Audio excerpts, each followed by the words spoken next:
Hey, everybody. Welcome to So Many Sequels, your book club for movies. I'm Josh. I'm Garrett. And I'm David. David, last week you gave us an update on our first ever sports corner. I think it was our first ever one. You gotta catch us up though, because March Madness is careening toward the end, and you have an update on your Hogs, right? It is. It all came crashing down. Yeah. The Razorbacks, they unfortunately blew one of the largest leads in Sweet 16 history. Oh, I didn't know that. I And saw lost to that Texas meme Tech. going around. It was Yikes. sad. It was quite sad. You know, and I was feeling so good at a certain point in the game because nobody gave the Razorbacks a chance in that game. Everybody was like, oh, they're getting blown out. They're not covering the spread. So at the very least, I am glad, moral victories and what all, I am glad that we were competitive, that we were Sure. like holding our own. And then we just didn't, I don't feel, it wasn't quite a choke because like I feel like a choke is like everything just collapses at once. It was a very slow, but we bled out. That's what happened. That's we, worse. We slowly bled out. I don't know. I'd rather. I don't know. I don't want to get into the would you rather's. I It wouldn't either. was disappointing. When you set a bad From a record, fan, From a fan perspective, I feel like it would be worse to watch that than a total choke. Because then at least you were never in it. But like watching it just slowly dissolve in front of your face is like fair. I don't know. Well, that makes I sense. think and the frustrating thing is because of the way that college basketball and college sports is right now. There is almost zero chance that like any of this team is here next year. You know what I mean? Maybe some of them will Right. be, but like it could be a completely different team. So you really never know at the beginning of the year what kind of team you're going to have because of the NIL, because of the transfer portal, because of how quickly coaches are dismissed at this point. So like you at this point have to you, as a coach, you just have to have basically a winning strategy that you can implement with anybody because you don't know if you're going to have your seniors back. You don't know if you're going to have, anybody, you're going to have no team continuity year to year. So you just kind of have to have something that like you can plug in place and just go and then hope that it all works out. we'll move on to happier topics.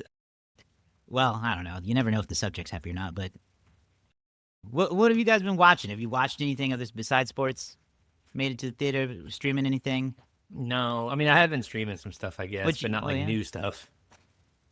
Well, for whatever reason, Jack wanted to watch Snow White, the original one. He just Really? I guess he'd 'Cause been he saw the hearing new one was He out. chose it. I guess he had just been He hearing needed the the words, context. I guess, and so he was like, I want to watch that. So I showed him 1938 Snow White, and it was kind of fun to watch in a way because he was watching it for, he's watching it for the first time. He has no idea what's happening. And he was genuinely, spoiler alert for 1938, he was genuinely shocked when Snow White woke up. He went, like his face, he was a gasp. He went, she's alive! And so that was fun. And then he wanted, so I think that his daycare had showed him that cruddy live action remake of Pinocchio that Disney did a year or two ago. And so he saw it in the Disney Plus, selection of tiles, and he went, "Oh, Pokidoki, I want to watch that." Pokidoki. So I said, "Okay, well, you want to watch Put your left foot Pinocchio?" in. I tried to ask him if he would say it again, and I could tell he was like, "Oh, I said it wrong. I'm ashamed." So he wouldn't do it. So then we watched that. He liked Pinocchio a lot. He liked Monster of the Whale, the whole bit. So at the end of Snow So- White, did he come to you and say he now understands how Rachel Zegler has a fundamental misunderstanding of the Snow White character and the relationship between her and the prince? We had a long conversation about the dynamics of the Palestine-Israeli right. issue. Yeah. He's very, but I think his favorite part about Snow White was genuinely like he just kind of like he got into the music of it. It was just very like he wasn't like singing the songs, but it was just it's a very whimsical. It's only like 78 minutes long. It's not a very long movie, so it was a very brisk watch for him. But yeah, he liked it, Excellent. and he liked All Pinocchio. right. I haven't watched either of those in a minute. I don't know that I don't know. I'll say this, Pinocchio. You can say what you want about modern Disney because you're probably right, but Pinocchio and Snow White genuinely revolutionary in their in the way they were made, the technology that was being used, the craftsmanship that's really on hand there. Pinocchio actually I think is the only Disney film to win a Palme d'Or. Wow. So Something else for Jack to know. yeah, I let him know about that. Garrett, did you start the White Lotus like from the start, or you started the new season? I started the new season. Oh. No, I'm I fully haven't caught up on that show. I haven't Not started it this season. the season's been good. It's Is got it? one of our favorites. It's got Walton Goggins in it. It has got Parker Posey. One of my favorites. It has got Jason Isaacs, Lucius Malfoy, for those of you who might be unfamiliar. Yeah, Jason has. Uncle Rico. And it's got connections to past seasons. I mean, listen, if you've seen this show, you know that it is going to go some ways. And I'm not fully caught up on this season, but I'm at the point where things are starting to, it's a slow build of everything kind of unraveling. Like we were talking, David, like things start good and everything looks great. And then it's like, oh, that's sus. Oh, that's not good. Hey, that's getting worse. Oh, the whole world's crumbling down. And that's kind of how that show goes. And we're right in the, like, close to the tip. And I'm very excited to see how all of these awful people get their upcomings. Mm-hmm. Yeah, they always do in that show somehow. They do. Yeah, they find a way. I need to get into that one. The season. I watched the first two. They're fun. It's one of those anthology shows where, well, in a way. Because it's like the this White one Lotus is definitely like connects. They like different White Lotus resorts. Yeah, I'm excited. This one, you don't have to be like super into. You don't have to. Like, I'm not saying you got to go watch all of the other seasons in order to be able to watch this one. But if you have seen the other two, then you will easily understand some of the connections that are being made. Okay. Interesting. But it's not necessary. They explain it. Okay. So- Okay. Fascinating. Okay. I don't know how long that's been out now. Is it coming up? It's got to be coming up toward a finale, right? Might be time to start binging. It's a good time. I mean, Yeah. you can get caught up Okay. and then be able to be, excited for the last 2 or 3, I think. I'm not exactly sure, but I'm on I think we finished episode 4 or 5 yesterday. Okay. Also on the streaming front, I watched Adolescence on Netflix. You guys know about that? Mm, Yeah. yeah, that's that's to watch that. I've been seeing bits and pieces of it here and there, and it seems bananas. Let me tell you, you guys need to watch it. I want to talk about it for a little bit. One, I mean, it's a lot about. So it's a 4-episode limited series on Netflix about a young boy, 13-year-old boy who has killed a classmate of his, another girl, and that's not the central premise is not the mystery of who did it. It's the why and the what happened, and it dives heavy into this red pill culture that is very real and very much happening to young men across the world. The guy who plays the father in the show, he helped create the show, and he said he was inspired by 2 real life cases in the UK of young boys stabbing girls to death over being rejected and other various just outrageous red pill community things that these kids are absolutely locked in on. And I watched it and I was shaken because, like, while we're on a real of We're All Guys, I'm watching this and I'm going, I feel like it was nothing but dumb luck that I am not like this because of the exposure. Mm-hmm. They talk about how they were like, he was in his room upstairs. We thought he was safe. You can't protect your kid in your own house is the point. And it's really scary. And the show kind of like lays out how devastating it is and how it's not being taken seriously. Mm-hmm. And it's very subversive too. Mm-hmm. Mm-hmm. It's I haven't seen it. horrifying.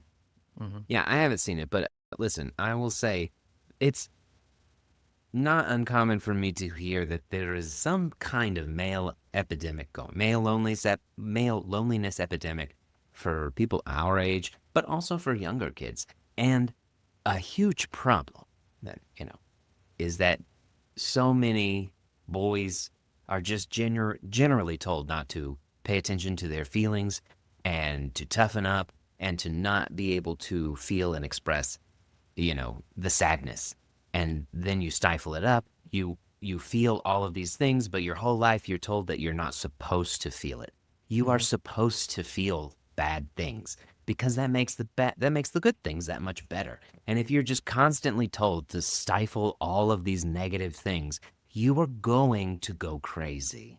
And I don't mean that, I mean that literally. I mean, we have so many people who are just, they don't have people to look up to, and it is being filled by people who are trying to exploit that at this point in time. I mean, they are just out there trying to make money off of it, telling you to do all of these things, knowing full well that you're just going to pay for their stuff, and then they're going to take your money and they're going to do it themselves. But it's just, I mean, that is right now where it is, especially for men, and it is really upsetting. Yeah. And in the show, if you watch it, you'll see it's not, it's like so much more, it goes deeper into it than that, because it's about men and boys not being told to express and feel their feelings, but it's also like there is a real, almost underground thing happening where they're speaking in code about things that adults aren't even understanding, and they're having to get it translated by other teenagers, basically, of what the hell does this emoji mean? What do you mean that means he's an incel? Why do you even know what that word is? They are entrenched in ways that we're not even remotely prepared for, I think. And I say it with seriousness because the show, nobody watches it. I think a lot of people watch this show.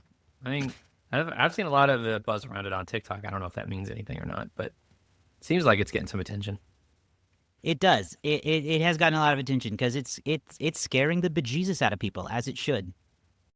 I think people are seeing that young men are further lost than they thought.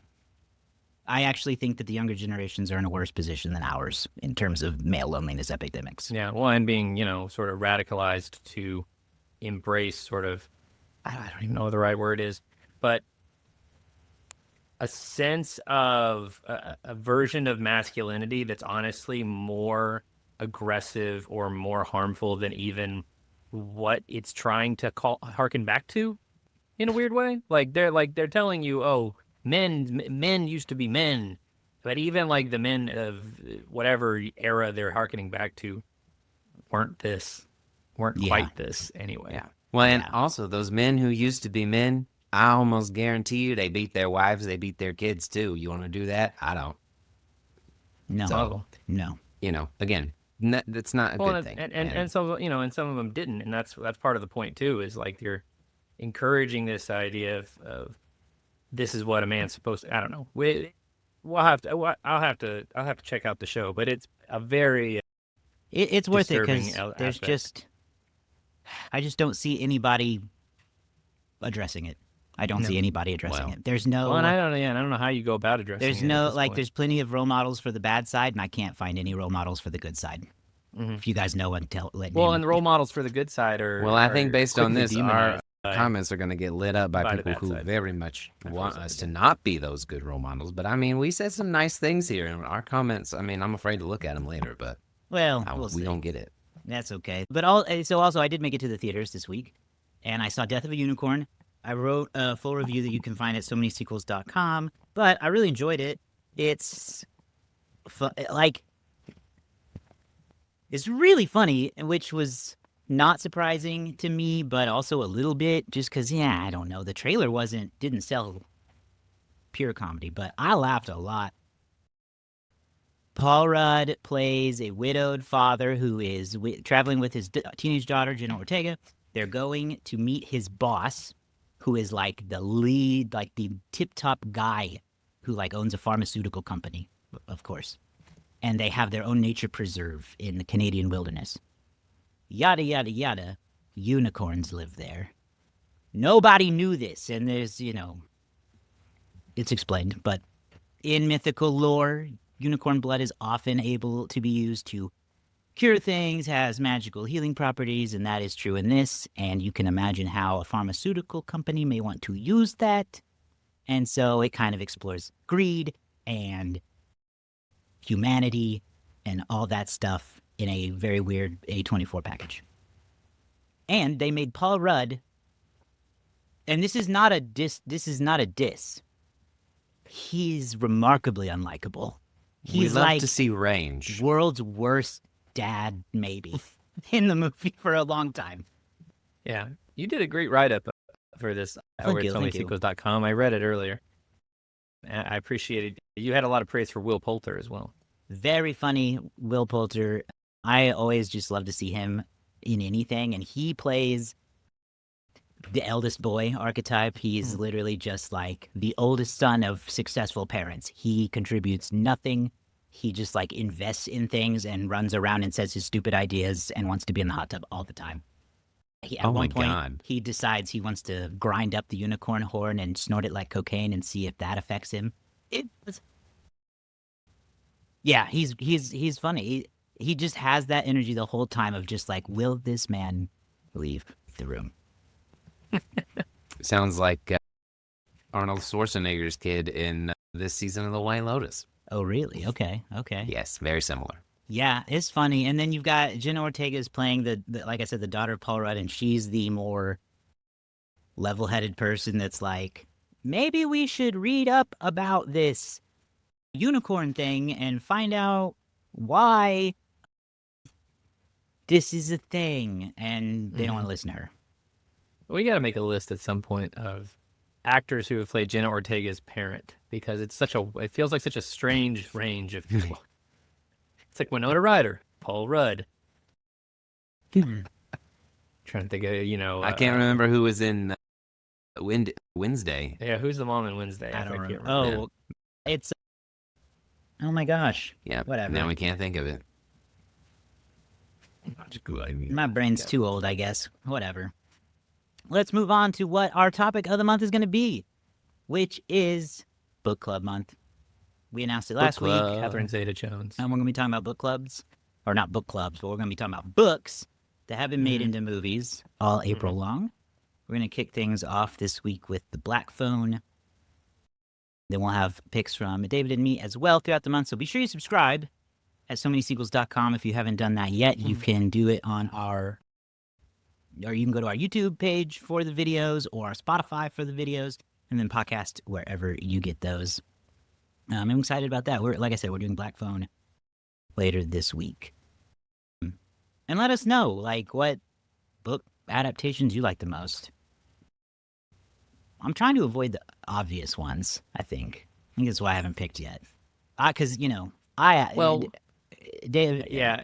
caveat we gave ourselves was that at least one of us would read these books, or that they were books that we have read or something, in anticipation. So yes. So we're also like, okay, we got very little time to read through a whole book. Right. Yeah. Of course, he hits me with Gone with the Wind. So I'm excited. We'll have more of that soon on our social media stuff. In movie news, though, we got a new Final Destination Bloodlines trailer in sequel news. We just watched that before the show started, and it was very fun. I don't know. These movies they're dumb fun. We talked about the first one last year for So Many Scares. I'm down. Give me some more weird deaths. This one looks like somebody's gonna lose their head to a lawnmower. Why wouldn't you? Why wouldn't you? Yep. Well, and you have to appreciate some of the things that these Final Destination movies get right is one slightly scary thing that would be out of your control. And in this new trailer, they introduced the idea that someone accidentally breaks glass and spills it into a vat of ice, and then puts the ice in the drinks. And just the idea of a shard of glass in your ice is genuinely enough to make me skeptical of every glass of ice I'm going to have for the rest of my life. Can you imagine what the writer's room is like for this movie? Yes. I imagine there has to be a writer's room of people pitching weird ways to die. Exactly. Not one person could come up with those. Maybe not even die, too. Just get hurt sometimes. It's two people in a room with Chat GPT. Hey, now, I don't think Chat GPT is clever enough. What are some crazy ways that people may not think of that could really hurt them? Ice and glass. I want to ask it now. It is crazy, That's my project for later. This Final Destination, it feels like there's been so many of these. And this is, though, the last one came out in 2011, which it feels like it was way more recent than that. But Final Destination 5 came out in 2011 after the first one debuted, I think, in the year 2000. So they cranked out 5 and 11 years and then a nice 14-year wait. Geriatric sequels are back, baby. We know this. Yes, and this one almost made the cut. But maybe I'll add it anyway. But interesting, and the fun. So one of the other aspects of the new trailer is like they. I don't know if I've not only seen the first two, so I have no idea what the rest of the lore is. But they really try in this one to introduce an idea of like the original Vision, the original person who foresaw death and undid everything, and it goes back like decades and decades. Mm-hmm. So all of the Final Destination movies are an impact of that event. And now there's kids that have been born that were never supposed to be born. Like death is really slow on catching up with this stuff. But it'll be interesting. I don't know. I am genuinely. I think it could be. No, a good you're time. not. You're lying. You said I've only seen the first two. You ain't gonna watch it. True. Unless I make you. Or Garrett may make pick you. For so many scares, I'll have to. You're right. On the scare front, we also just recently got the first poster and the official premise for the I Know What You Did Last Summer reboot coming this summer. I'll tell you what, indeed. I didn't realize this. I was watching a clip from, I don't know, whatever show, whoever Kelly Ripa hosts the show with now. And Sarah Her husband, Mark Consuelos. That's right. It's Mark. Sarah Michelle Gellar was on, and she said that she accidentally announced the movie while visiting the set because she was visiting Freddie Prinze Jr., her husband. She's not in the movie. She posted a picture of the camera. Well, right. She posted a picture from the set, and they were like, "We haven't said that yet." And she was like, "Oh, oops." So she said they had to make all the social accounts for the movie after that. Oh, that's really funny. I gotta tell you what, you put funny. The premise in here. I know. Listen, here's wildly disappointed. Well, of course you are. It's the same premise of every reboot. It's A New Hope again. When 5 friends inadvertently cause a deadly car accident, they cover up their involvement and make a pact to keep a secret rather than face the consequences. A year later, their past comes back to haunt them, and they're forced to confront a horrifying truth. Someone knows what they did last summer, and is hell-bent on revenge. Wow. As one by one, exactly the same. As one by one the friends are stalked, they discover this has happened before, and they turn to 2 survivors of the legendary Southport Massacre of 1997 for help. This Freddie Prinze Jr. sucks and Jennifer Love Hewitt. So hard. This is, what are you talking about? This is I Know What You Did Last Summer, The Force Awakens. It's everything. It's the exact same thing. The exact same circumstances happen again by chance. And then they just, oh, hey, you know what? This happened to 2 people before. This isn't Ghostbusters where you can be like, oh, well, we just happened to stumble upon ghosts again. No, they hit a person with their car by accident and try to cover it up. Are you kidding me? And the thing is, this would have been so simple, okay? This happens regularly in Southport. You just have Freddie Prinze Jr. and Jennifer Love Hewitt. They're older now, okay? They escaped however they got out of the end of I Still Know What You Did Last Summer, which, spoiler alert, ended on a cliffhanger of the guy in their house.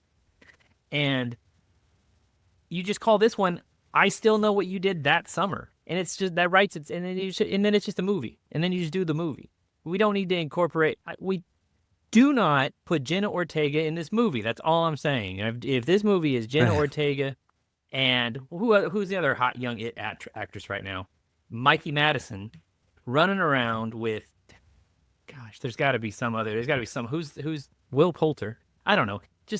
I'm going to be so annoyed. Major grandpa mode coming out right now. I know. It's just still major so dumb. Grandpa mode. I mean, at this point, just don't even include Jennifer Love Hewitt and Freddie Prinze Jr. Just make it a remake. Nah, we want Freddie and Jen. We want them. Who was it that was in the first one that it was the dude from Big Bang Theory, the Leonard Hofstadter. It was Danny Galecki. Yeah, is that his name? Johnny Galecki? Johnny, not Danny. He was like weirdly in the first one and gets murdered. And then Jack Black is weirdly in the second one and gets murdered. What weird, out of place, before their time actor will be in this one? I don't know. It's hard to say. It is hard to say. Finally, in the news wrap up, big Nintendo. So this is weird, actually, because the way Nintendo announced the live-action Legend of Zelda movie was by dropping a Nintendo News app. You can download a Nintendo News app. As if they... I don't know. I didn't think there was enough news for Nintendo to have their own news app, but this is how they broke this story. There is no real information outside of March 2027. I think this is the first live action movie announced by Nintendo after the major success of Mario. And I think it's being cool. produced with Sony. Woo is my thought too. I don't really. I played the original Zelda a long time ago, and never understood what I was doing ever. So yeah, it was difficult. not a game that I super connected with. I watched a friend play Wind Waker when I was probably 11. Shout out to Ron Dylan Davis. Watched him play Wind Waker, I think is what it was called. Is that what it's called? But anyway, Maybe. never played a Zelda game, but I'm sure the movie probably has a chance to be fine. Yeah, I'm sure it's very anticipated.